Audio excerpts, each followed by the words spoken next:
Hello everyone, എല്ലാവർക്കും സുഖമല്ലേ? ഞാനിന്ന് വന്നിരിക്കുന്നത് റെഡി ഓർ നോട്ട് എന്ന സിനിമയുടെ രണ്ടാം ഭാഗവുമായിട്ടാണ്. ഈ അടുത്ത് റിലീസ് ചെയ്ത സിനിമയാണ്.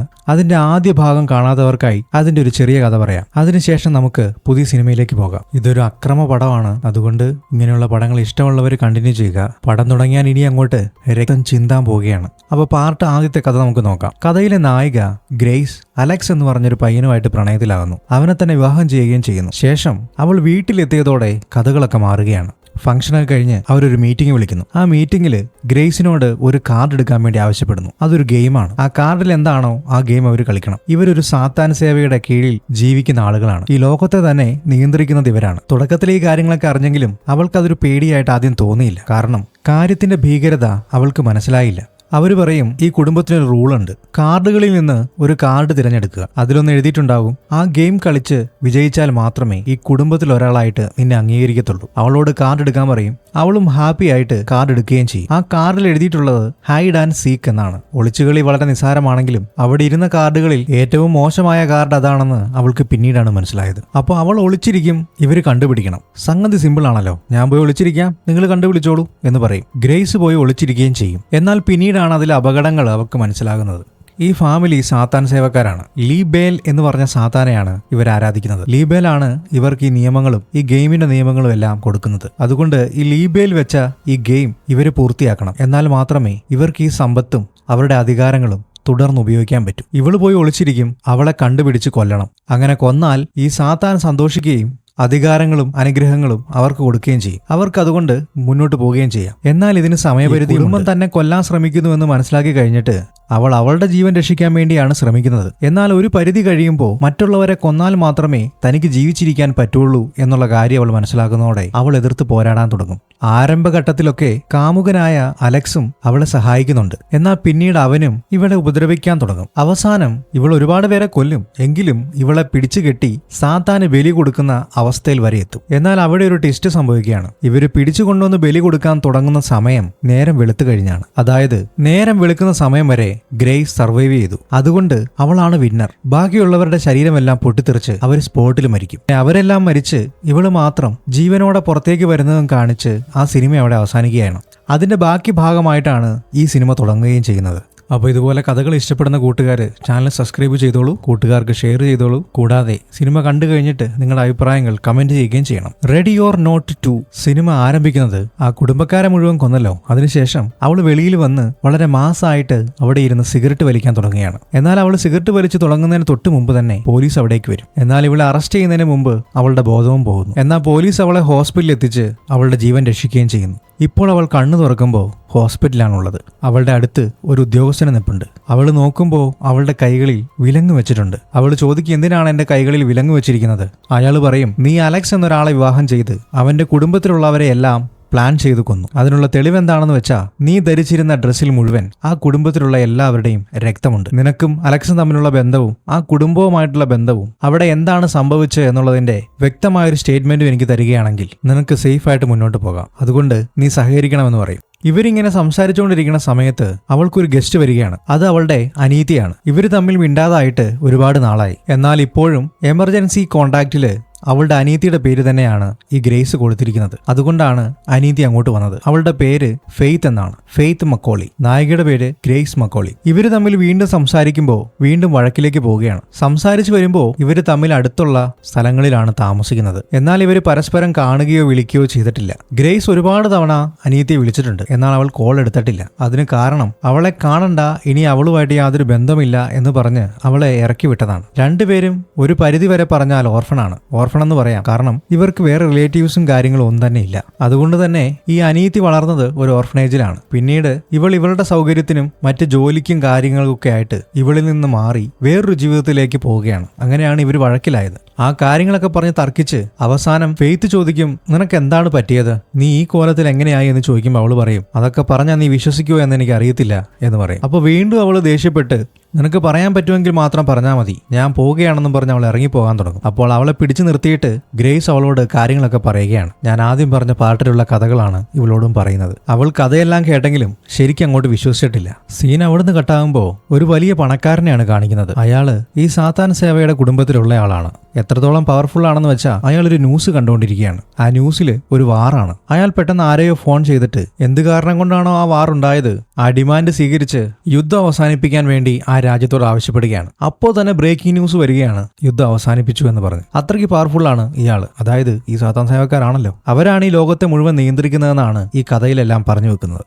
പെട്ടെന്ന് അങ്ങോട്ട് ഇവരുടെ ഫാമിലിയിലെ ലോയർ വരികയാണ്. അയാൾ പറയുന്നത്, നമ്മൾ ആദ്യം പാർട്ട് 1 കണ്ട ആ കുടുംബത്തിലുള്ള എല്ലാവരും മരിച്ചു, ഗ്രേസ് രക്ഷപ്പെടുകയും ചെയ്തു. ഈ വിവരം അയാൾ അറിഞ്ഞതോടെ ആ കമ്മ്യൂണിറ്റിയിലുള്ള എല്ലാവരെയും വിവരം അറിയിക്കുകയാണ്. ഇതിലൊരു ചൈനക്കാരിയുണ്ട്, രണ്ടാമത് സ്പെയിനിലുള്ള ഒരു ഫാമിലി ഉണ്ട്, മൂന്നാമത് ഒരു മയക്കുമരുന്ന് അടിച്ച് ബോധമില്ലാതിരിക്കുന്ന ഒരുത്തൻ, അവനും ഇത് അറിയുന്നുണ്ട്. ഇത് കേട്ട ഉടനെ അയാള് അടുത്ത രാജാവ് ഞാൻ തന്നെയാണെന്ന് പറഞ്ഞ് അയാളുടെ വാൾ അന്വേഷിക്കുകയാണ്. അവസാനമായിട്ട് രണ്ടുപേരെ കാണിക്കുന്നുണ്ട്, അവർ ഇന്ത്യൻസ് ആണ്. ഈ മെസ്സേജ് കണ്ടതും ഇനി നമ്മുടെ ഫാമിലി ആയിരിക്കണം ഏറ്റവും മുമ്പിൽ, അത് കഴിഞ്ഞിട്ട് മതി ബാക്കിയുള്ളവർ എന്ന് പറഞ്ഞ് അവരും സന്തോഷിക്കുകയാണ്. അപ്പോൾ സീൻ അവിടുന്ന് കട്ടായി തിരികെ വരുമ്പോൾ നമ്മൾ ആദ്യം കണ്ട അയാള് മക്കളെയെല്ലാം വിളിച്ചു കൂട്ടിയിട്ട് ഈ കാര്യം അവതരിപ്പിക്കുകയാണ്. അതുകൊണ്ട് ഇനി ഈ കോമ്പറ്റീഷനിൽ വിൻ ചെയ്ത് നമ്മളായിരിക്കണം ഏറ്റവും ടോപ്പിലെ ഫാമിലി. അതുകൊണ്ട് നിങ്ങൾ ആ കോമ്പറ്റീഷനിൽ വിൻ ചെയ്യണമെന്ന് പറയുമ്പോൾ അയാളുടെ മകൻ പറയുന്നുണ്ട്, അത് വേണ്ട അച്ഛാ എന്ന്. അപ്പോൾ അയാൾ ദേഷ്യപ്പെട്ട് അയാളെ അടിച്ചിട്ട് നീ എന്റെ മകൻ തന്നെയാണോ എന്ന് ചോദിക്കുന്നു. അതിനുശേഷം അവർ രണ്ടുപേരോടും അയാളെ കൊല്ലാനും ആവശ്യപ്പെടുന്നു. അയാൾ തന്റെ 2 മക്കളോടും തന്നെ കൊല്ലാൻ വേണ്ടി ആവശ്യപ്പെടുന്നത് എന്താണെന്നറിയാമോ? ഓരോ ഫാമിലിയിലും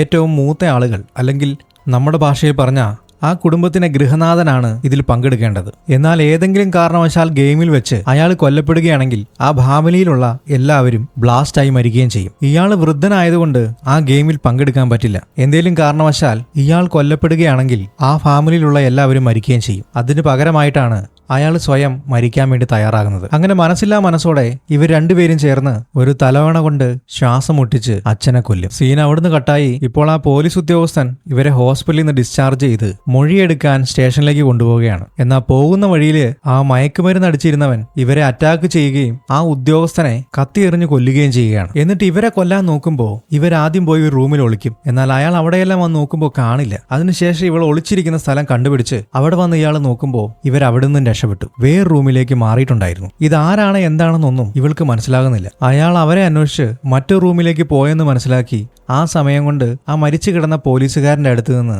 ഗ്രേസ് ഗണ്ണും എടുത്ത് തിരിയുമ്പോഴേക്കും അയാൾ അവളുടെ മുമ്പിൽ വന്ന് നിൽക്കുകയാണ്. അവൾ ഷൂട്ട് ചെയ്യാൻ വേണ്ടി ശ്രമിക്കുന്നുണ്ടെങ്കിലും ആ വെടിയൊന്നും അയാൾക്ക് കൊള്ളുന്നില്ല. അവസാനം അയാള് അവളെ കീഴ്പ്പെടുത്തി കൊല്ലാൻ വേണ്ടി തുടങ്ങുമ്പോഴേക്കും അയാളുടെ ശരീരം മുഴുവൻ ബ്ലാസ്റ്റായി അയാൾ അവിടെ സ്പോട്ടിൽ മരിക്കും. ആ രക്തമെല്ലാം മുഖത്തേക്ക് തെറിച്ച് ആകെ വൃത്തികേടായി ഇപ്പൊ നിൽക്കുകയാണ് രണ്ടുപേരും. ഇപ്പോഴാണ് അനീതിക്ക് ഗ്രേസ് പറഞ്ഞ കാര്യങ്ങൾ വിശ്വസിക്കാൻ തുടങ്ങുന്നത്. ഗ്രേസിന് മനസ്സിലായി ഇയാൾ ആ ഫാമിലിയിലുള്ള ആള് തന്നെയാണ്. അങ്ങനെയാണെങ്കിൽ വീണ്ടും കളി തുടങ്ങിയിട്ടുണ്ടാവും. ഇനി എന്ത് മാരണമാണ് ഇവളെ കാത്തിരിക്കുന്നതെന്ന് അവൾക്കൊരു പിടിയും കിട്ടുന്നില്ല. എന്തായാലും മുന്നോട്ട് പോയേ പറ്റത്തുള്ളൂ. അവൾ രണ്ടും കൽപ്പിച്ച് ആ പോലീസുകാരന്റെ കയ്യിൽ നിന്ന് താക്കോലെടുത്ത് അവളുടെ ഹാൻഡ് കഫ് അഴിച്ച് അയാളുടെ കയ്യിൽ നിന്ന് ആ ഡ്രസ്സും എടുത്ത് അത് വീണ്ടും ധരിക്കുകയും ചെയ്യുന്നു. അനീതി ചോദിക്കുമ്പോൾ അവൾ പറയും, ഇനി അങ്ങോട്ട് എന്താ നടക്കുന്നതെന്ന് അറിയത്തില്ല, നമ്മൾ രണ്ടും കരുതിയിരിക്കണം എന്നും പറഞ്ഞ് അവളുടെ പഴയ വസ്ത്രമൊക്കെ ധരിച്ച് അവൾ പുറത്തേക്ക് വരികയാണ്. ഇവളുടെ ഈ ഡ്രസ്സ് ശരിക്കും വൈറ്റ് ആണ്. ആ ബ്ലഡ് എല്ലാം വീണിട്ടാണ് ഇപ്പൊ ഒരു ബ്ലാക്ക് പോലെ ഇരിക്കുന്നത്. ഒന്ന് ആലോചിച്ച് നോക്കി. അങ്ങനെ ഗണ്ണൊക്കെ എടുത്ത് അവിടുന്ന് മാസമായിട്ട് നടന്നു വരുമ്പോഴാണ് ആ ലോയർ അങ്ങോട്ട് വരുന്നത്. അയാൾ അവരുടെ നേരെ ഒരു സ്മോക്ക് എറിയുന്നതോടുകൂടി അവരുടെ രണ്ടുപേരുടെയും ബോധം പോവുകയാണ്. അവിടെ മരിച്ചു കിടക്കുന്ന ആ മയക്കുമരുന്നടിക്കാരനെ നോക്കിയിട്ട് ലോയർ പറയുകയാണ്, ഇവൻ എന്താണ് ഇത്ര ആക്രാന്തം?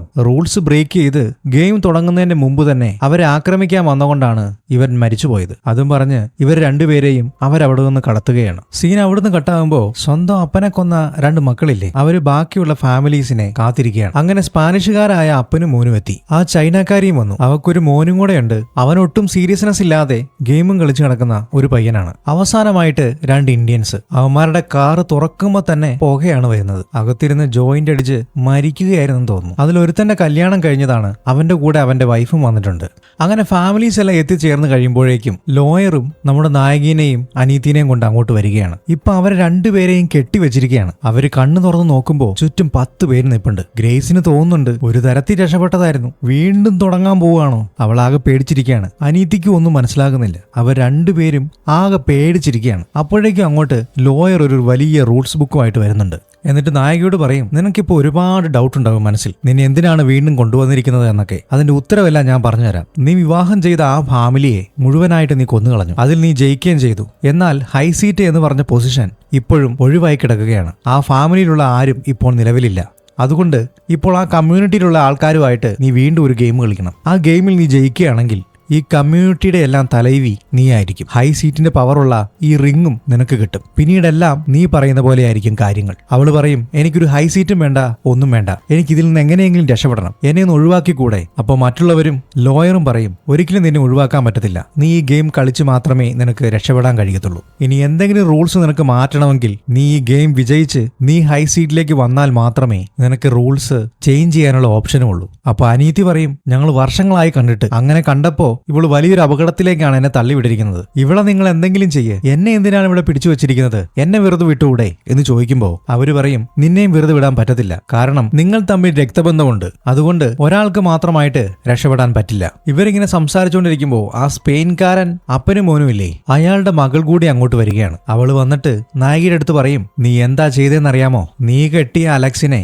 മുറപ്രകാരം വിവാഹം ചെയ്യേണ്ടത് ഞാനായിരുന്നു. നീ ഇടയ്ക്ക് കയറി എല്ലാം നശിപ്പിച്ചു. ആ കുടുംബത്തെ മുഴുവൻ നീ കൊന്നു. നിന്റെ മരണം എന്റെ കൈകൊണ്ടായിരിക്കും. നിന്നെ വെറുതെ വിടുമെന്ന് വിചാരിക്കണ്ട. അവന്റെ കയ്യിൽ നിന്ന് കിട്ടിയ ആ മോതിരം എന്തെന്ന് ചോദിക്കും. അതായത് ആ മോതിരത്തിനൊരു പവറുണ്ട്. അതിന്റെ കാര്യമാണ് ഇവള് ചോദിക്കുന്നത്. നായിക പറയും, അവൻ ശരീരം പൊട്ടിത്തെറിച്ച് മരിച്ചപ്പോ അവന്റെ ദേഹത്തേക്ക് തന്നെ ഞാൻ ആ മോതിരം വലിച്ചെറിഞ്ഞായിരുന്നു എന്ന് പറയുമ്പോൾ ഇവൾക്ക് വീണ്ടും ദേഷ്യം കൂടുകയാണ്. അപ്പൊ ലോയർ അങ്ങോട്ട് വന്നിട്ട് പറയും, ഇന്ന് ഉച്ചയ്ക്ക് 2 മണിയോടുകൂടി ഈ ഗെയിം ആരംഭിക്കുകയാണ്. അപ്പോഴേക്കും ഒരുത്തി വന്നിട്ട് അവർ രണ്ടുപേരെ ഇഞ്ചക്ഷൻ ചെയ്ത് മയക്കുകയും ചെയ്യുന്നു. ഇപ്പോൾ ഈ ഗെയിമിൽ പങ്കെടുക്കുന്ന കുടുംബ അംഗങ്ങൾക്ക് അയാൾ കുറച്ച് റൂൾസ് പറഞ്ഞു കൊടുക്കുകയാണ്. നിങ്ങളുടെ ലക്ഷ്യം ഇവർ രണ്ടുപേരും മാത്രമാണ്. ഈ രണ്ടുപേരെ മാത്രമേ നിങ്ങൾക്ക് കൊല്ലാനുള്ള അവകാശമുള്ളൂ. അതല്ലാതെ ഹൈ സീറ്റ് സ്വന്തമാക്കാൻ വേണ്ടി നിങ്ങൾ തമ്മിൽ വഴക്കടിച്ച് മരിക്കാൻ പാടില്ല. കുടുംബത്തിലുള്ള ഒരാള് മറ്റൊരു കുടുംബത്തിലുള്ള ആളെ കൊല്ലാൻ പാടില്ല. പിന്നെ ഓരോ കുടുംബത്തിലെയും തലവന്മാര് വേണം ഈ ഗെയിമിൽ പങ്കെടുക്കാൻ. അങ്ങനെ മത്സരിക്കുന്ന തലവന്മാര് മരിക്കുകയാണെങ്കിൽ ആ ഫാമിലിയിലുള്ള അടുത്ത ആൾക്ക് പങ്കെടുക്കാം. അത് സീനിയോറിറ്റി അനുസരിച്ചായിരിക്കും എന്നുള്ള കാര്യവും അവരോട് പറഞ്ഞു ബോധ്യപ്പെടുത്തുകയാണ്. അതിനുശേഷം അവരോടെല്ലാം റൂൾസ് ബുക്കിൽ സിഗ്നേച്ചർ ചെയ്യാൻ പറയും. അവരെല്ലാം സൈൻ ചെയ്യുന്നത് അവരുടെ ബ്ലഡ് വെച്ചിട്ടാണ്. ഇപ്പൊ ഇതിലുള്ള ട്വിസ്റ്റ് എന്താന്ന് ചോദിച്ചാൽ, ബാക്കിയുള്ള ഫാമിലിയിലെ പോലെയല്ല. നമ്മൾ ആദ്യം കണ്ട ആ കിളവന്റെ ഫാമിലിയിലുള്ള മകനും മകളും അവർ ടിൻസ് ആയതുകൊണ്ട് അവർക്ക് രണ്ടുപേർക്കും ഒരേപോലെ ഈ ഗെയിമിൽ പങ്കെടുക്കാം. അങ്ങനെ അവർ രണ്ടുപേരും സൈൻ ചെയ്ത് ഈ ഗെയിമിലേക്ക് വരികയാണ്. അങ്ങനെ ഗെയിം തുടങ്ങുന്നതിന് മുമ്പായിട്ട് അവരവർക്ക് വേണ്ട ആയുധങ്ങളും എടുത്ത് അവർ വന്നു നിൽക്കുകയാണ്. ലോയറും കൗണ്ട് ഡൗൺ സ്റ്റാർട്ട് ചെയ്യുകയാണ്. അങ്ങനെ കൗണ്ട് ഡൗൺ തുടങ്ങി എല്ലാവരും വണ്ടി എടുത്ത് പോകാൻ നോക്കുമ്പോൾ ഈ ടിൻസ് ഒഴിച്ച് ബാക്കിയുള്ളവരുടെ വണ്ടിയിലൊന്നും താക്കോലില്ല. അത് ഈ ടിൻസ് എടുത്ത് മാറ്റിയതാണ്. അത് ചോദിക്കാൻ വരുമ്പോൾ ആ മാർക്കറ്റ് ഒന്ന് പൊട്ടിച്ചിട്ട് ഇവർ വണ്ടി എടുത്തോണ്ട് നമ്മുടെ പെമ്പിള്ളേരെ തേടി പോവുകയാണ്. എത്രയും പെട്ടെന്ന് നമ്മുടെ പെമ്പിള്ളേരെ കണ്ടുപിടിച്ച് കൊന്നാൽ മാത്രമാണ് ഹൈ സീറ്റിലേക്ക് ഇവർക്ക് രണ്ടുപേർക്കും കയറാൻ പറ്റത്തുള്ളൂ. ഇപ്പോൾ ഗ്രേസും അനീതിയും കണ്ണു തുറക്കുകയാണ്. അവരുടെ മയക്കത്തിൽ നിന്ന് അവരുണർന്നു. അവര് നോക്കുമ്പോൾ അവരുടെ 2 കൈയും കൈവിലങ്ങ് വെച്ച് ലോക്ക് ചെയ്തിട്ടുണ്ട്. അനീതി ചോദിക്കും, നിന്റെ കൂടെ എന്നെയും കൂടെ കൊല്ലാൻ വേണ്ടി നോക്കുകയാണോ? ഇതിൽ നിന്ന് എങ്ങനെയൊന്ന് രക്ഷപ്പെടുന്നേ? അവള് പറയും, ഇതെല്ലാം പറഞ്ഞ് മനസ്സിലാക്കാനുള്ള സമയമൊന്നുമില്ല, നമുക്ക് എങ്ങോട്ടെങ്കിലും ഓടി രക്ഷപ്പെടാന്ന് പറഞ്ഞ് ഓടാൻ തുടങ്ങുമ്പോൾ അനീതി സമ്മതിക്കില്ല. ഒരുപക്ഷെ നമ്മളെ കാത്ത് അവരവിടെ ഇരിപ്പുണ്ടെങ്കിലോ, നമുക്ക് ഈ വഴി പോകാമെന്ന് പറഞ്ഞ് അവൾ വേറൊരു വഴി കാണിച്ചു കൊടുക്കും. അങ്ങനെ ഇവര് തമ്മിൽ തർക്കിച്ചുകൊണ്ട് നിൽക്കുമ്പോൾ ഒരു ഡ്രോൺ അങ്ങോട്ട് പറന്നു വരുന്നുണ്ട്. ഈ ചൈനക്കാരി ഇവരുടെ ഇടയിലേക്ക് ഒരു ഡ്രോൺ അയച്ചിട്ട് ഇവരോട് കമ്മ്യൂണിക്കേറ്റ് ചെയ്യാൻ വേണ്ടി ശ്രമിക്കുകയാണ്. അവള് പറയുന്നു, ഈ റൂൾസ് ബുക്കിൽ ഒരു ലൂപ്പ് ഹോൾ ഉണ്ട്, അത് വെച്ച് ഈസി ആയിട്ട് നിനക്ക് ഇതിൽ നിന്ന് രക്ഷപ്പെടാൻ പറ്റും. അതുകൊണ്ട് നിങ്ങളെ ആക്രമിക്കാനല്ല ഞാൻ വരുന്നത്, നിങ്ങളെ രക്ഷിക്കാൻ വേണ്ടിയാണെന്ന് പറഞ്ഞ് ആ കാര്യം എന്താണെന്ന് പറയുന്നതിന്റെ തൊട്ട് മുമ്പ് ആ ഡ്രോണിനെ ആരോ ഷൂട്ട് ചെയ്യുന്നു. അതാരാണെന്ന് ചോദിച്ചാ ഈ ടിൻസിലെ ആ പെണ്ണാണ്. ഇപ്പൊ അവര് രണ്ടുപേരും ഇവരെ ടാർഗറ്റ് ചെയ്ത് വെടിവെക്കുകയാണ്. എന്നാൽ അപ്പോഴേക്കും നായികയും അനിയത്തിയും അവിടുന്ന് ഓടി രക്ഷപ്പെടുകയാണ്. കുറെ ദൂരം ഓടി അവരൊരു കാട്ടിൽ കയറും. എന്നാൽ കാട്ടിൽ നിന്നും അവർക്ക് രക്ഷയില്ലാന്ന് മനസ്സിലാക്കി അവർ ഓടി ഒരു വലിയ മതിലിന്റെ അടുത്ത് ചെല്ലും. എന്നാൽ ആ മതിൽ കയറി അവർക്ക് അപ്പുറത്തേക്ക് കടക്കാനായിട്ട് യാതൊരു മാർഗവും ഇല്ല. കാരണം ഇവരുടെ കൈ വിലങ്ങ് വെച്ചിരിക്കുകയല്ലേ. അതുകൊണ്ട് ആലോചിച്ച് നിൽക്കാൻ സമയമില്ല. ഉള്ള നേരത്തെ ഇവിടുന്ന് എങ്ങനെയെങ്കിലും രക്ഷപ്പെടണമെന്ന് പറഞ്ഞ് അവര് വീണ്ടും ആ കാട്ടിൽ നിന്ന് മാറി മറ്റു വഴികൾ തേടി പോവുകയാണ്. അങ്ങനെ ഓടി അവര് കാട്ടിക്കൂടെ പോകുമ്പോൾ ആ ട്വിൻ ലേഡി അവിടെ നിൽക്കുന്ന കാണും. അവര് കാണാതെ ഇവര് ഒരു മറിഞ്ഞു കിടക്കുന്ന മരത്തിന്റെ മറവിലിരിക്കുകയാണ്. എന്നാൽ ഇവര് കാണാതെ ഇവരുടെ പുറകില് ആ ടിൻ ബോയ് വന്നിട്ടുണ്ടായിരുന്നു. അയാൾ സർവ്വശക്തിയും എടുത്തിട്ട് കോടാലി വെച്ച് ഇവരുടെ തല വെട്ടി പൊളക്കാൻ തുടങ്ങുമ്പോൾ ഇവള് പെട്ടെന്ന് ഞെട്ടി തിരിയുന്ന കൊണ്ട് ആ കോടാലി ചെന്ന് കൊള്ളുന്നത് ആ വലിയ മരത്തിലാണ്. അപ്പോഴേക്ക് ഇവർ രണ്ടുപേരും അവിടുന്ന് ഓടി രക്ഷപ്പെടാൻ വേണ്ടി നോക്കും. ഈ കോടാലി ഇയാൾക്ക് ഊരിയെടുക്കാനും പറ്റുന്നില്ല. അതുകൊണ്ട് അവർ രക്ഷപ്പെട്ടു പോകുമെന്ന് മനസ്സിലാക്കിയ അയാള് കോടാലി ഉപേക്ഷിച്ച് ഇവർ രണ്ടുപേരെയും കൈകൾ കൊണ്ട് ഇടിച്ചു വീഴ്ത്തും. അതിനുശേഷം അവളെ കഴുത്ത് ഞെരിച്ച് കൊല്ലാൻ തുടങ്ങുമ്പോഴേക്കും അനീതി അയാളെ തള്ളി മറിച്ചിടും. അതിനുശേഷം ഹാൻഡ് കപ്പ് വെച്ച് അവർ രണ്ടുപേരും ചേർന്ന് ഇയാളെ തള്ളി മറിച്ചിട്ട ശേഷം അവിടുന്ന് ഓടി രക്ഷപ്പെടുകയാണ്. അപ്പൊ അവന്റെ അനീതി ടിൻഗേൾ അങ്ങോട്ട് വന്നിട്ട് നിന്റെ കയ്യിൽ കിട്ടിയിട്ട് നീ അവരെ വെറുതെ വിട്ടില്ലേ, നിനക്ക് ഹൈ സീറ്റിന്റെ വാല്യൂ എന്താണെന്ന് അറിയത്തില്ല എന്ന് പറഞ്ഞ് അവന്റെ മുഖത്തിന്റെ ഒരെണ്ണം പൊട്ടിക്കും. ഇവനും ദേഷ്യം വരുന്നുണ്ട്, എങ്കിലും തിരിച്ചൊന്നും ചെയ്യുന്നില്ല. ഈ സമയത്ത് ഗ്രേസും അനീതി ഓടി ഒരു വലിയ ബിൽഡിങ്ങിനടുത്തെത്തും. അതിന്റെ ഉള്ളിൽ പോയി ഏതെങ്കിലും ഫോൺ കിട്ടുമോ നോക്കാം, അതിനുശേഷം പോലീസിനെ വിളിച്ച് നമുക്ക് എങ്ങനെയെങ്കിലും രക്ഷപ്പെടാമെന്ന് അവൾ പറയുന്നു. എന്നാൽ അനീതിയോട് അവൾ പറയും, ഈ ഫാമിലിയെ പറ്റി നിനക്ക് അറിയത്തില്ലാത്തതുകൊണ്ടാണ്. നമ്മൾ അങ്ങനെ ഓടിച്ചെന്ന് കയറുകയാണെങ്കിൽ എലിപ്പെട്ടിക്കകത്തേക്ക് ഓടിച്ചെന്ന് കയറുന്ന എലിക്ക് തുല്യമാണ്. വേറെ എന്തെങ്കിലും മാർഗം കണ്ടുപിടിക്കണം എന്ന് പറഞ്ഞ് അവർ നിൽക്കുകയാണ്. ഈ സമയത്ത് ഇവരെ നോക്കിക്കൊണ്ട് ആ സ്പാനിഷുകാരൻ നിൽപ്പുണ്ട്. അയാളുടെ സ്നൈപ്പർ വെച്ച് ഇവരെ ഷൂട്ട് ചെയ്യാൻ വേണ്ടി തുടങ്ങുമ്പോഴേക്കും ബുള്ളറ്റ് അതിൽ നിന്ന് താഴെ വീഴും. അതെടുത്ത് തിരിച്ച് ലോഡ് ചെയ്യുന്നതിന്റെ ഇടയ്ക്ക് അറിയാതെ ആ തോക്ക് ട്രിഗർ ആകുന്നു. വെടിയൊച്ച കേട്ട ഉടനെ അവരവിടെ നിന്ന് ഓടുകയാണ്. പോകുന്ന വഴിക്ക് അയാൾ ഷൂട്ട് ചെയ്യുന്നുണ്ടെങ്കിലും ഇവരുടെ ദേഹത്ത് കൊള്ളുന്നില്ല. അങ്ങനെ ഓടി അവസാനം ഒരു സേഫ് ആയിട്ടുള്ള സ്ഥലത്ത് അവർ പോയി ഒളിച്ചിരിക്കുകയാണ്. ഇവിടെ നടക്കുന്ന കാര്യങ്ങളെല്ലാം തന്നെ ഈ ഫാമിലി ആ മുറിയിലിരുന്ന് കാണുന്നുണ്ട്. ഈ ഫാമിലി ഇരിക്കുന്നത് മറ്റൊരു ബിൽഡിങ്ങിലാണ്, ഗെയിം നടക്കുന്നത് വേറൊരു സ്ഥലത്തും. എന്നാൽ അവർക്ക് അവിടെ നടക്കുന്ന കാര്യങ്ങളെല്ലാം ലൈവായിട്ട് അവിടെ ഇരുന്ന് കാണുകയും ചെയ്യാം. എന്ത് സൈക്കോ ഫാമിലിയാണല്ലേ. ഇപ്പൊ അവളുമാരെ ഒളിച്ചിരിക്കുന്ന സ്ഥലം ഈ ഫാമിലിക്ക് അറിയാം. അതിലൊരുത്തൻ അവർക്ക് ടെക്സ്റ്റ് ചെയ്ത് അറിയിക്കാൻ വേണ്ടി തുടങ്ങുമ്പോൾ ലോയർ പറയും അത് തെറ്റാണ്, നിങ്ങൾക്ക് കാണാമെങ്കിലും ആ ഇൻഫർമേഷൻ അവർക്ക് കൊടുക്കാൻ പാടില്ല, അവര് തന്നെ കണ്ടുപിടിച്ച് കൊല്ലണം, അതാണ് റൂള്. അങ്ങനെ അയാൾ ആ ടെക്സ്റ്റ് ഡിലീറ്റ് ചെയ്ത് കളയുകയാണ്. ഈ സമയത്ത് ഹീറോയിനും അനീതിയും അവിടെ ഒളിച്ചിരിക്കുകയാണല്ലോ. എന്നാൽ ഏകദേശം ഒരു ഗസ് വെച്ചിട്ട് ആ സ്പെയിൻകാരൻ സ്നൈപ്പർ വെച്ച് അങ്ങോട്ടേക്ക് തുരുതുരാ വെടിവെക്കുന്നുണ്ട്. അപ്പൊ അവൾ അവിടെ കിടന്ന ഒരു ഗ്യാസ് ലീക്ക് ചെയ്ത് അതിന്റെ സ്മോക്കിന്റെ ഉള്ളിൽ കൂടെ രക്ഷപ്പെടാൻ തുടങ്ങുമ്പോഴേക്കും അവരെ ആക്രമിക്കാൻ വേണ്ടി ആ ഇന്ത്യക്കാരൻ വരും. അയാൾ ഒരു വലിയ വാള് വെച്ച് അവരെ വെട്ടുന്നു. എന്നാൽ ഇതേ സമയത്ത് ആ സ്നൈപ്പറിന്റെ വെടി നേരെ ചെന്ന് കൊള്ളുന്നത് ആ ഗ്യാസ് കുറ്റിക്കെട്ടാണ്. അങ്ങനെ അത് പൊട്ടി അയാൾ തെറിച്ച് പുറത്തേക്ക് വീഴുകയാണ്. ഇപ്പൊ സ്നൈപ്പറിന്റെ കൂടെയുള്ള ആളുകള്, അതായത് അയാളുടെ മകളും മകനും എല്ലാം പേടിച്ച് നിൽക്കുകയാണ്. കാരണം ഒരു ഫാമിലിയിലുള്ള ഒരാള് മറ്റൊരു ഫാമിലിയിലുള്ള ഒരാളെ കൊല്ലാൻ പാടില്ല. ഇപ്പോൾ ആ ഇന്ത്യക്കാരൻ മരിച്ചു കഴിഞ്ഞാൽ സ്നൈപ്പർ അടക്കം എല്ലാവരും ബ്ലാസ്റ്റായി മരിക്കും. ഈ സമയത്ത് ഹീറോയിനും അനീതിയും അവിടെ നിന്ന് ഓടി രക്ഷപ്പെടാൻ തുടങ്ങുകയാണ്. അവളുടെ ദേഹത്ത് മുഴുവൻ കുപ്പിച്ചില്ലും മറ്റുമെല്ലാം കൊണ്ടുകയറിയിട്ടുണ്ട്. ആ ബ്ലാസ്റ്റിൽ സംഭവിച്ചതാണ്. എന്നാൽ അതൊന്നും വകവെക്കാതെ അവരവിടെ നിന്ന് ഒരു സേഫ് പ്ലേസ് തേടി പോവുകയാണ്. ഈ സമയത്ത് സ്നൈപ്പർ നോക്കിക്കഴിയുമ്പോൾ ആ ഇന്ത്യക്കാരൻ മരിച്ചിട്ടില്ല. അയാൾക്ക് എന്തോ ഭാഗ്യമുണ്ടെന്ന് തോന്നുന്നു. അയാൾ വീണ്ടും എഴുന്നേറ്റ് ഇവരെ പിടിക്കാൻ വേണ്ടി പോവുകയാണ്. ഈ സമയത്ത് ഹീറോയും അനീതിയും വേറെ ഒരു മാർഗവും കാണാതെ ആ ബിൽഡിങ്ങിനുള്ളിലേക്ക് കയറുകയാണ്. അതിന്റെ ഉള്ളിൽ ചെന്ന് അവളുടെ ദേഹത്ത് കൊണ്ടുകയറിയിരിക്കുന്ന ആ കുപ്പിച്ചില്ലും കമ്പും ഒക്കെ അനീതി പറിച്ചെടുക്കുകയാണ്. അവൾ വേദന കൊണ്ട് പൊളയുകയാണ്. വേദന അറിയാതിരിക്കാൻ വേണ്ടി അവർ കുറച്ച് മദ്യം കുടിക്കുകയും കുറച്ച് ആ മുറിവിൽ തേക്കുകയും ചെയ്യുന്നു. എന്നാൽ അപ്പോഴേക്കും ആ ബിൽഡിങ്ങിലേക്ക് ആരോ എത്തിയെന്ന് അവർക്ക് മനസ്സിലാകുന്നു. അവരൊരു സ്ഥലത്ത് പോയി ഒളിച്ചിരുന്നിട്ട് നോക്കുമ്പോൾ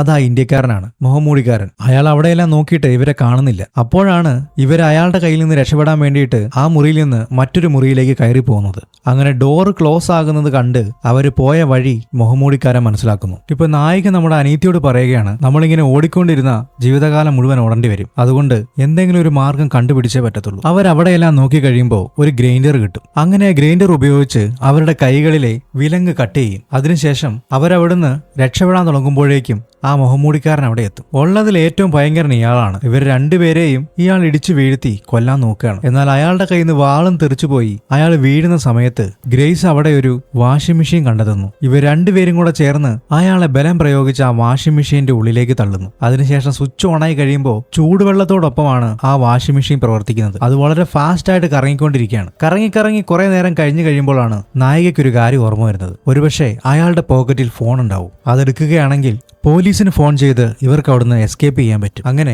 അവൾ ആ വാഷിംഗ് മെഷീൻ ഓഫ് ചെയ്ത് അതിൽ നിന്ന് അയാളെ പുറത്തേക്ക് എടുക്കുമ്പോഴേക്കും അയാൾ മരിച്ചിട്ടുണ്ടായിരുന്നു. മരിച്ചു എന്ന് വെച്ചാൽ ദേഹമെല്ലാം ഉരുകിപ്പോയ പോലെയാണ് ഇരിക്കുന്നത്. അയാളുടെ പോക്കറ്റിൽ നിന്ന് ആ ഫോണും അവൾ എടുക്കും. എന്നാൽ ഇപ്പോൾ ഇതെല്ലാം ഈ ഫാമിലിയിലുള്ള മറ്റേ പയ്യൻ കാണുന്നുണ്ട്. ഇനി അടുത്തായിട്ട് പോകേണ്ടത് ഇവനാണ്. എന്നാൽ അവനത് പോകാനായിട്ടുള്ള ഒരു മാനസിക സ്ഥിതിയിലല്ല. ലോയർ വന്നിട്ട് പറയും, അടുത്തായിട്ട് പാർട്ടിസിപ്പേറ്റ് ചെയ്യേണ്ടത് നീയാണ്. എന്നാൽ അയാൾ പറയും, എനിക്ക് പോകാൻ പറ്റില്ല, വേറെ എന്തെങ്കിലും മാർഗം ഉണ്ടോ എന്ന് ചോദിക്കും. നിന്റെ ചേട്ടൻ മരിച്ചു കഴിഞ്ഞു, ഇനി നീയും നിന്റെ ഭാര്യയേ ഉള്ളൂ, നിന്റെ കുടുംബത്തിലെ തലവൻ ഇപ്പോൾ നീയാണ്, അതുകൊണ്ട് നീ പോയേ പറ്റത്തുള്ളൂ. അപ്പോൾ അയാൾ പുറകോട്ട് തിരിഞ്ഞിട്ട് ഭാര്യനെ ഇതിന്റെ അകത്ത് പങ്കെടുപ്പിക്കാൻ പറ്റുമോ എന്ന് ചോദിക്കും. അപ്പോൾ ലോയർ പറയും, ഭാര്യനെ പങ്കെടുപ്പിക്കാൻ പറ്റും, പക്ഷേ ഈ കുടുംബത്തിന്റെ തലവൻ എന്നുള്ള പദവി നിന്റെ ഭാര്യയ്ക്ക് കൈമാറേണ്ടി വരും. അതോടുകൂടി എല്ലാ അധികാരവും അവൾക്ക് കിട്ടുകയും ചെയ്യും. അങ്ങനെ നീ സൈൻ ചെയ്യുകയാണെങ്കിൽ നിനക്ക് പകരമായിട്ട് അവൾക്ക് പോകാൻ പറ്റും. ഇത് കേട്ടതോടെ അവൾ ആലോചിക്കുന്നതിന് മുമ്പ് തന്നെ അവൻ ഓടിച്ചെന്ന് സൈൻ ചെയ്യും. പിന്നെ ഭാര്യയ്ക്ക് വേറെ മാർഗമൊന്നും ഇല്ലാത്തതുകൊണ്ട് അവളും സൈൻ ചെയ്യും. അവൾക്ക് പോകാൻ ആഗ്രഹമൊന്നുമില്ല.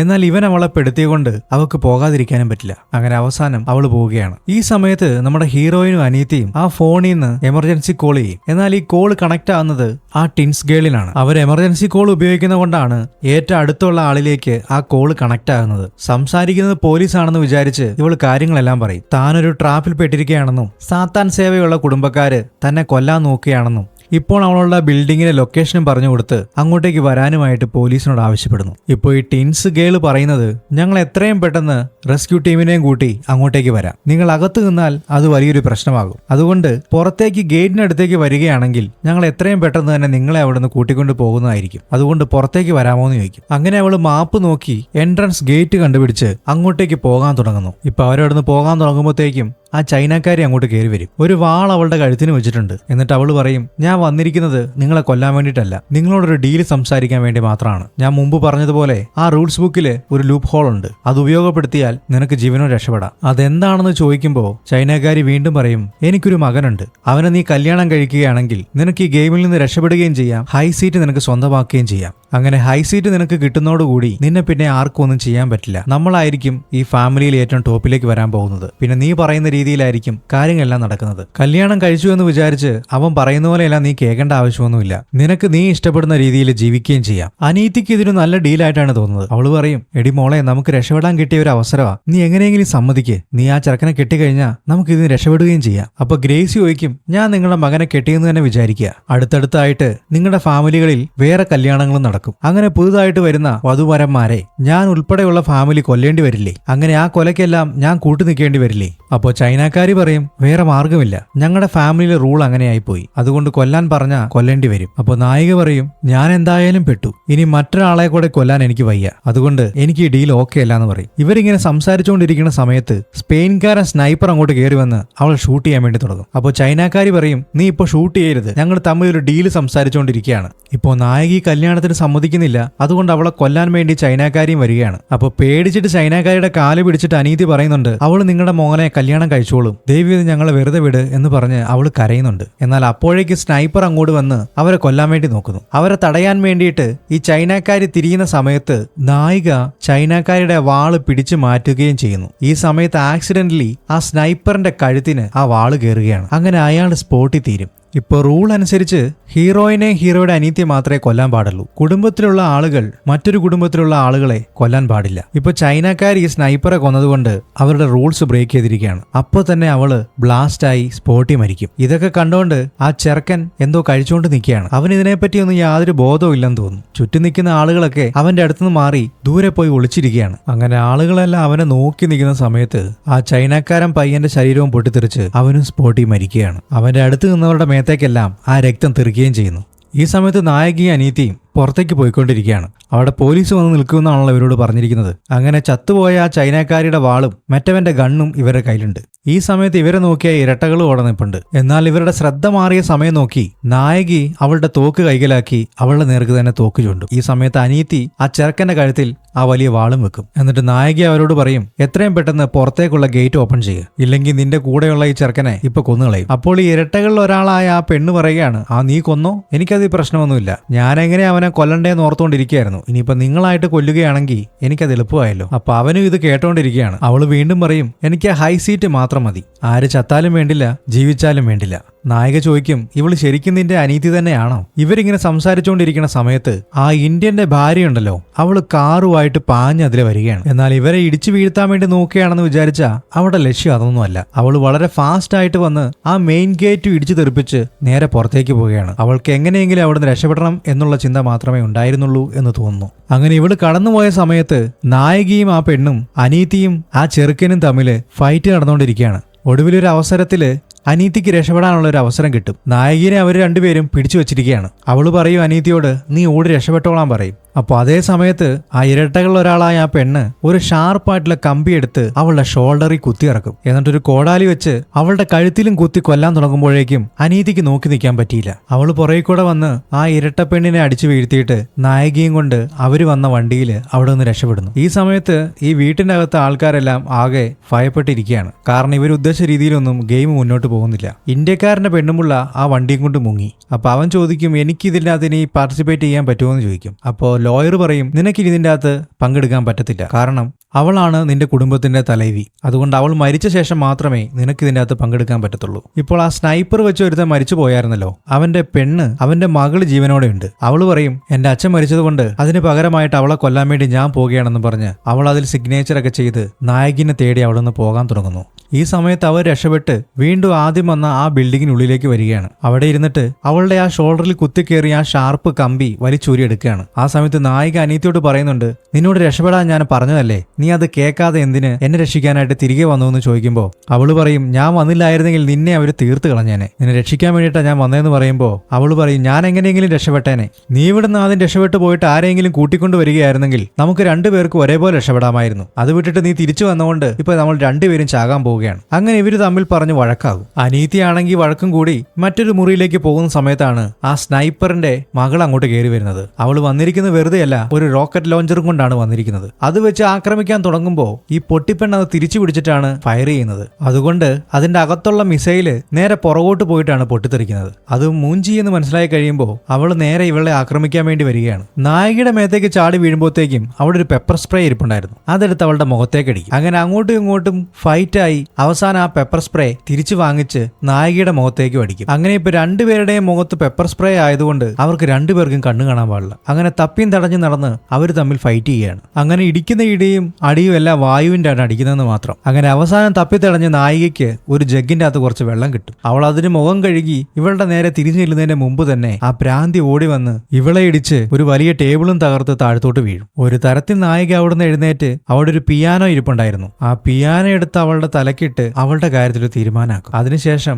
അവൾ നടന്നു വരുന്ന സമയത്ത് നമ്മുടെ അനീതിയും ആകെ ശോകമായിട്ട് ഒറ്റയ്ക്ക് നടന്നു പോയിക്കൊണ്ടിരിക്കുകയാണ്. ഈ അവസരം മുതലെടുത്ത് ആ ഇരട്ടപ്പയ്യൻ വന്ന് അവളെ ഇടിച്ച് നാശാക്കാണ്. അങ്ങനെ അവളെ കൊല്ലാൻ വേണ്ടി തുടങ്ങുമ്പോൾ ഇരട്ടപ്പെണ്ണ് വരും. അവൾ പറയും, ഇവളെ കൊല്ലുകയല്ല നമ്മുടെ ആവശ്യം, ഇവളെ കൊല്ലുന്നതിന് മുമ്പ് തന്നെ ഗ്രേസിനെ കണ്ടുപിടിച്ച് കൊല്ലുക എന്നുള്ളതാണ് ലക്ഷ്യം. അതുകൊണ്ട് അവളുടെ അനീതിനെ വെച്ച് അവളെ കെണിയിൽ വീഴ്ത്താമെന്ന് പറയും. കുറച്ച് ആലോചിച്ചിട്ട് അവനും അതിന് സമ്മതിക്കും. ഈ സമയത്ത് നായിക രക്ഷപ്പെട്ട് ഏകദേശം പുറത്തെത്താറായി. ഈ സമയത്താണ് ലൗഡ് സ്പീക്കറിലൂടെ ഒരു അനൗൺസ്മെന്റ് പോലെ വരുന്നത്. ഇതാ ഇരട്ടപ്പയ്യനാണ്. അവൻ പറയുന്നത് എന്താന്ന് വെച്ചാ, നീ എത്രയും പെട്ടെന്ന് തിരികെ ഇതിലേക്ക് കയറി വന്നില്ലെങ്കിൽ നിന്റെ അനീതിനെ കൊന്നുകളയുമെന്നാണ്. എന്നാൽ അനീതി പറയുന്നത്, എടി നീ എന്നെ നോക്കണ്ട, നീ രക്ഷപ്പെട്ടു പൊക്കോ, ഇവരെന്നെ കൊന്നോട്ടെ എന്ന് പറഞ്ഞ് അവൾ അവളെ കിടന്ന് നിലവിളിക്കുകയും ചെയ്യുന്നുണ്ട്. എന്നാൽ നായികയ്ക്ക് അവളെ ഒറ്റയ്ക്കാക്കിയിട്ട് പോകാൻ കഴിയില്ല. കാരണം ചെറുപ്പകാലം മുതലേ അവളെ വിട്ടുപിരിഞ്ഞാണ് അവൾ ജീവിച്ചത്. അവസാന അനീതി അവളുടെ അടുത്തേക്ക് എത്തിയ സമയത്ത് അവളെ കൊലയ്ക്ക് കൊടുത്തിട്ട് അവൾക്ക് ഒറ്റയ്ക്ക് എങ്ങനെ ജീവിക്കാൻ പറ്റും? അങ്ങനെ അവൾ രണ്ടും കൽപ്പിച്ച് തിരികെ വന്ന് അവിടെ ഉണ്ടായിരുന്ന ഒരു എമർജൻസി റൂം തകർത്ത് അതിന്റെ ഉള്ളിൽ കയറി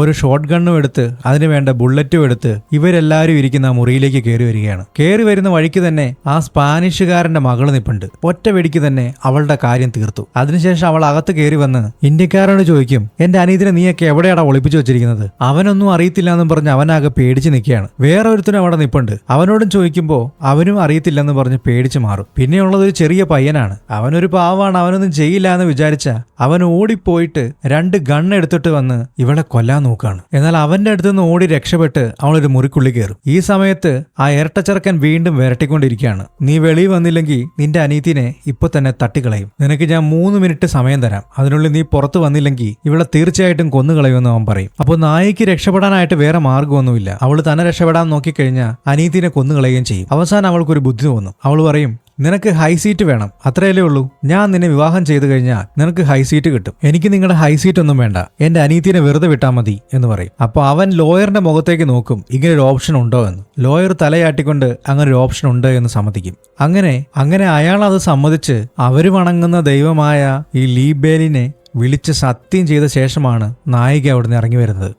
അതിനുശേഷം അനീതിനെ കെട്ടിപ്പിടിച്ച് അവൾ കരയുന്നു. കാരണം അവൾക്ക് വേറെ ഓപ്ഷൻ ഒന്നുമില്ല. ഇവനെ കല്യാണം കഴിക്കുകയാണെങ്കിൽ മാത്രം ഇവർക്ക് രണ്ടുപേർക്കും തൽക്കാലം ജീവൻ രക്ഷപ്പെടുത്താം. അങ്ങനെ കല്യാണത്തിന് സമ്മതിച്ചതോടെ കാര്യങ്ങളുടെ ഗതിയെല്ലാം മാറി. ഇപ്പൊ കുറെ സെർവൻസ് ഒക്കെ വന്ന് ഇവളെ പരിചരിക്കാൻ തുടങ്ങി. കാരണം ഇനി ഹൈ സീറ്റ് കിട്ടാൻ വേണ്ടി പോകുന്നത് ഇവളുടെ ഭർത്താവിനാണ്. അതുകൊണ്ട് ഇവളെ ആ രീതിയിൽ തന്നെയാണ് അവിടെയുള്ള ആളുകളെല്ലാം പരിചരിക്കുന്നത്. അങ്ങനെ ഡ്രസ്സൊക്കെ മാറി പുതിയൊരു കല്യാണത്തിന് വേണ്ടി ഒരുങ്ങി നിൽക്കുന്ന സമയത്ത് ഈ ഇരട്ടപ്പെണ്ണ് അങ്ങോട്ട് വന്നിട്ട് പറയും, അവനെ നീ വിശ്വസിക്കരുത്.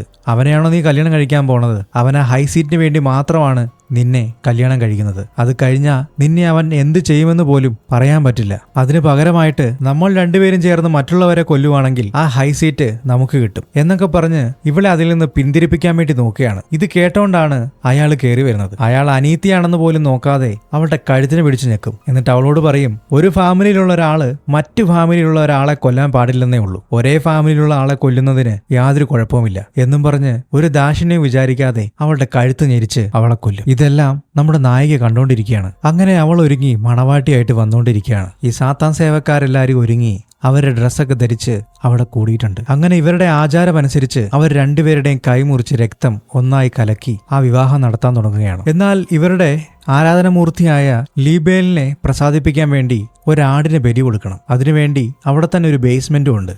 ആ ബേസ്മെന്റ് തുറന്നു കഴിഞ്ഞാൽ അതിൻ്റെ അകത്ത് കുറെ ആളുകളുടെ അസ്ഥികൂടങ്ങളും കുറെ മൃഗത്തിന്റെ, അതായത് ഈ ആടിന് ബലി കൊടുത്തതിന്റെ അസ്ഥികൂടവും എല്ലാം അതിൻ്റെ അകത്ത് കാണാൻ കഴിയും. അങ്ങനെ ഇവരുടെ രക്തം രണ്ടുപേരുടെയും ഒരുമിച്ച് കലർത്തി ആ വിവാഹം തുടങ്ങുകയാണ്. അങ്ങനെ അടുത്ത ചടങ്ങായിട്ട് വിവാഹ മോതിരവും കൈമാറുന്നു. അങ്ങനെ അയാളുടെ കയ്യിൽ ആ മോതിരം വന്നതോടുകൂടി അയാൾ പറയുന്നു, ഞാനാണിപ്പോ ഹൈ സീറ്റിലേക്ക് വന്നേക്കുന്നത്. അതുകൊണ്ട് ഇനിയുള്ള കാലം നിങ്ങൾ എന്നെ അനുസരിച്ച് വേണം കഴിയാൻ. ഈ ലോകത്തെ തന്നെ ഇനി നിയന്ത്രിക്കാൻ പോകുന്നത് ഞാനാണ് എന്ന് പറഞ്ഞുകൊണ്ടിരിക്കുന്ന അതേ സമയത്ത് അവരുടെ കൈ മുറിച്ച് രക്തമെടുക്കാൻ വേണ്ടി ഉപയോഗിച്ച ആ കത്തി വെച്ച് അയാളുടെ കഴുത്തിന് ഇവൾ കുത്തും. അതിനുശേഷം അയാളോട് പറയും, ഞാനാണ് നിനക്ക് താങ്ക്സ് പറയേണ്ടത്. ഒരു കുടുംബത്തിലുള്ളവർ പരസ്പരം കൊല്ലുന്നതിന് കുഴപ്പമില്ലെന്ന് നീ തന്നെയല്ലേ എന്നെ പഠിപ്പിച്ചത് എന്ന് പറഞ്ഞ് അയാളുടെ കഴുത്തിന് ചറപറ കുത്തും. അപ്പോഴേക്കും അനീതി അങ്ങോട്ട് വന്ന് ഒരു ചവിട്ടും കൂടെ കൊടുക്കുമ്പോഴേക്കും അയാൾ തെറിച്ച് ആ ബേസ്മെന്റിലേക്ക് വീഴുകയാണ്. എന്നാൽ അതിനു മുമ്പ് തന്നെ അയാളുടെ കയ്യിലുണ്ടായിരുന്ന ആ മോതിരമെടുത്ത് നമ്മുടെ നായകി അതവളുടെ വിരലുകളിൽ ഇട്ടിട്ടുണ്ടായിരുന്നു. അതുകൊണ്ട് ഇപ്പോൾ ഹൈ സീറ്റിലുള്ളത് നായികയാണ്. എല്ലാ പവറും ഇപ്പോൾ അവൾക്കുണ്ട്. ഇപ്പൊ ചുറ്റും നിൽക്കുന്ന ആൾക്കാർക്കൊന്നും മനസ്സിലാകുന്നില്ല. കല്യാണം കഴിഞ്ഞ് ഒരു സെക്കൻഡ് പോലും ആകുന്നതിന് മുമ്പ് സ്വന്തം ഭർത്താവിനെ കൊലപ്പെടുത്തി ആ ഹൈ സീറ്റ് ഇവൾ സ്വന്തമാക്കിയിരിക്കുകയാണ്. ആ ചെറിയ പയ്യൻ വരെ വാ പൊളിച്ച് നിൽക്കുകയാണ്. ഇപ്പോൾ നായിക പറയും, ഇപ്പൊ ഹൈ സീറ്റിലുള്ള ഞാനാണ്, നിങ്ങളെല്ലാവരും എനിക്ക് മര്യാദ തരണമെന്ന് പറയും. തന്റെ മുമ്പിൽ മുട്ടുമടക്കി നിൽക്കാൻ പറയുമ്പോൾ അവരെല്ലാം അത് അനുസരിക്കുന്നുണ്ട്. കാരണം ഇപ്പൊ ചെയ്തത് തെറ്റായ ഒരു കാര്യമല്ല. അവളിപ്പോ ഹൈ സീറ്റിലുള്ളത് കൊണ്ട് അവൾ എന്തു പറഞ്ഞാലും മറ്റുള്ളവർ അംഗീകരിക്കുകയും അനുസരിക്കുകയും ചെയ്യണം. അവൾ ലോയറോട് ചോദിക്കും, ഹൈ സീറ്റിലുള്ള എനിക്ക് എന്ത് തീരുമാനം എടുക്കാനും റൂൾസ് മാറ്റാനുമുള്ള അധികാരമില്ലേന്ന് ചോദിക്കും. ലോയർ ഉണ്ടെന്ന് തലയാട്ടി സമ്മതിക്കും. അപ്പോൾ നായിക പറയും, ഈ കൾട്ട് ഗ്രൂപ്പും കമ്മ്യൂണിറ്റിയുമായിട്ടുള്ള എന്റെ എല്ലാ ബന്ധവും ഞാൻ സ്വയം നീക്കം ചെയ്യുകയാണ്. ഇനി ഈ ഗ്രൂപ്പുമായിട്ട് എനിക്ക് യാതൊരു ബന്ധവും ഉണ്ടായിരിക്കുന്നതല്ല. ഞാൻ ഇതിൽ നിന്ന് സ്വയം വെളിയിൽ പോവുകയാണ് എന്ന് പറയും. ഇപ്പൊ ആളുകളെല്ലാം അന്തം വിട്ട് നിൽക്കുകയാണ്. ഇവൾ എന്തൊക്കെയാണ് ഈ വിളിച്ചു പറയുന്നത്? അങ്ങനെയാണ് ഇനി അടുത്ത ഹൈ സീറ്റിലേക്ക് ആരായിരിക്കും വരാൻ പോകുന്നത്? അപ്പോൾ ലോയർ പറയും, ഇന്ന് നേരം വെളുക്കുന്നതിന് മുമ്പ് ആ മോതിരം ആരാണോ അവളുടെ കയ്യിൽ നിന്ന് വാങ്ങി ധരിക്കുന്നത് അവരായിരിക്കും ഇനി ഹൈ സീറ്റിലേക്ക് വരാൻ പോകുന്നത് എന്ന് പറയും. അപ്പോൾ അനീതി ചോദിക്കും, ഇനി നേരം വെളുക്കാനായിട്ട് എത്ര സമയമുണ്ട് എന്ന്. അപ്പോൾ ലോയർ പറയും, ഇനി 3 മിനിറ്റ് കൂടി മാത്രമേ ബാക്കിയുള്ളൂ. അപ്പോൾ നായിക പറയും, അങ്ങനെയാണെങ്കിൽ നമുക്കൊരു ഗെയിം കളിക്കാം. അവൾ അവളുടെ കയ്യിലുണ്ടായിരുന്ന മോതിരം ഊരി ആ ബേസ്മെന്റിലേക്ക് എറിയും. നിങ്ങളിൽ ആരാണോ ആ മോതിരം എടുത്ത് ധരിക്കുന്നത് അവർക്കായിരിക്കും ഇനി മുതൽ ഹൈ സീറ്റ്. എന്താടാ എല്ലാവരും നോക്കി നിൽക്കുന്നേ, പോയി മോതിരം എടുക്കാൻ വേണ്ടി അവൾ പറയും. ഇത് കേട്ട പാടെ എല്ലാവരും ആ കുഴിയിലേക്ക് എടുത്ത് ചാടുകയാണ്. ലോയർ പറയും, നിങ്ങൾക്കിനി പോകാം, നിങ്ങളും ഈ ഗ്രൂപ്പുമായിട്ട് ഇനി യാതൊരു ബന്ധവുമില്ല. അങ്ങനെ അവൾ അവിടുന്ന് പോകുന്നതിന് തൊട്ട് മുമ്പ് ആ ആടിനെയും രക്ഷിച്ച് ഒന്നും അറിയാത്ത പോലെ അവിടെ കിടന്ന കത്തി പതിയെ തട്ടി താഴ്ത്തോട്ടിടും. പരസ്പരം കുത്തി ചാകടാ എന്നും പറയും. അതിനുശേഷം അവൾ തിരികെ പോകാൻ വേണ്ടി തുടങ്ങുകയാണ്. എന്നാൽ ഇവര് ഈ മോതിരം എടുത്തിട്ടുണ്ടെങ്കിലും ആരും ഇടാൻ അങ്ങോട്ടും ഇങ്ങോട്ടും സമ്മതിക്കുന്നില്ല. അവരതിൻ്റെ അകത്ത് കിടന്ന് അടി വെച്ചുകൊണ്ടിരിക്കുകയാണ്. അപ്പോഴേക്കും സമയം കഴിഞ്ഞ് അവരുടെ ശരീരം പൊട്ടിച്ചിതറി അവർ മരിക്കുകയും ചെയ്യുന്നു. അപ്പൊ അനീതി പറയും, ഓ ഭാഗ്യം, നമ്മൾ ഇവിടെ ആയിരുന്നുകൊണ്ട് നമ്മുടെ ദേഹത്തേക്ക് ആ രക്തം തെറിച്ചില്ല. ഇവരിങ്ങനെ പറഞ്ഞുകൊണ്ട് നിൽക്കുമ്പോഴേക്കാണ് ആ ഇന്ത്യക്കാരൻ ഓടി അങ്ങോട്ട് വരുന്നത്. അയാൾ ഇതിൽ നിന്നെല്ലാം പേടിച്ച് ഒളിച്ചിരിക്കുകയായിരുന്നു. അയാൾ ഓടി ഇവരുടെ മുമ്പിലേക്ക് വരുന്നതോടെ അയാളും പൊട്ടിത്തെറിച്ച് ആ ബ്ലഡ് മുഴുവൻ ഇവരുടെ ദേഹത്തേക്ക് തെറിക്കും. ഇപ്പൊ അവരുടെ സേവാമൂർത്തി ആ സാത്താൻ അവിടെ പ്രത്യക്ഷപ്പെടുന്നതോടുകൂടി ആ ഗെയിം അവിടെ അവസാനിക്കുകയാണ്. ഇപ്പൊ അവരുടെ കുടുംബത്തിൽ ആരും തന്നെ ജീവിച്ചിരിപ്പില്ല. അവൾ ആ ഗ്രൂപ്പ് വിട്ട് വെളിയിൽ വന്നതുകൊണ്ട് അവൾക്കിനി സുഖമായി ജീവിക്കുകയും ചെയ്യാം. അങ്ങനെ ആ ആട്ടുംകുട്ടിയുമായിട്ട് അവർ വെളിയിലേക്ക് വരുന്നതും കാണിച്ച് ഈ സിനിമ ഇവിടെ അവസാനിക്കുകയാണ്. എങ്ങനെയുണ്ടായിരുന്നു സിനിമ? എല്ലാവർക്കും ഇഷ്ടമായോ? നിങ്ങളുടെ അഭിപ്രായങ്ങൾ കമന്റ് ചെയ്യുക. ഈ വീഡിയോ നിങ്ങൾ ഹൈപ്പ് ചെയ്താൽ മാത്രമേ മറ്റുള്ളവരിലേക്ക് എത്തുകയുള്ളൂ. അതുകൊണ്ട് ഹൈപ്പ് ചെയ്യാൻ നിങ്ങൾ മറക്കരുത്. ലൈക്ക് ചെയ്തില്ലെങ്കിലും ഹൈപ്പ് ചെയ്യുക. ലൈക്കും ചെയ്യുക, കമന്റും ചെയ്യുക. പിന്നെ കൂട്ടുകാർക്ക് നിങ്ങൾ ഷെയർ ചെയ്യുകയും ചെയ്യുക. അപ്പോൾ ഞാൻ പോവാണ്. മറ്റൊരു പുതിയ കഥയുമായിട്ട് ഞാൻ വീണ്ടും വരുന്നതായിരിക്കും.